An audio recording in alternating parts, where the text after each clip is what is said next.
তো চলো বন্ধুরা, দেখো আমি তোমাদের সাথে কি রান্না শেয়ার করছি আজকে। তো এখানে ফুলকপি আলু সিদ্ধ করে ভেজে রেখে দিয়েছি। তো কড়াতে পেঁয়াজ কুচি, ক্যাপসিকাম কুচি, টমেটো কুচি এগুলো দিয়ে একটু ভাজা ভাজা করে নেব। এরপর আমি এর মধ্যে স্বাদ মতো নুন দেব। তো নুনটা দেওয়ার পরে এটাকে একটু ভাজা ভাজা করে নেব। তো ভাজা ভাজা করে নেওয়ার পরে এর মধ্যে আমি আদা রসুন বাটা দিয়ে এটাকে একটু ভাজবো যাতে কাঁচা গন্ধটা চলে যায়।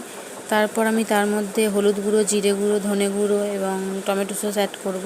তো এটাকে দিয়ে একটু ভালো করে কষিয়ে নেব মশলাটা। তো কষানোর পরে আমি এতে খুব অল্প পরিমাণে একটু জল দেব। জল দিয়ে মশলাটাকে একটু কষাবো। তার মধ্যে আমি এবার ফুলকপি আলু ভেজে রেখেছি সেটাকে এবার এর মধ্যে দিয়ে একটু নাড়াচাড়া করব। তো এটা নাড়াচাড়া করার পরে আমি এর মধ্যে অল্প করে জল দেব,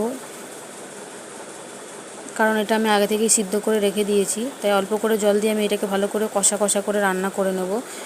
তো তোমাদের যদি এই ভিডিওটি ভালো লেগে থাকে তো অবশ্যই লাইক, কমেন্ট এবং সাবস্ক্রাইব করতে ভুলো না কিন্তু।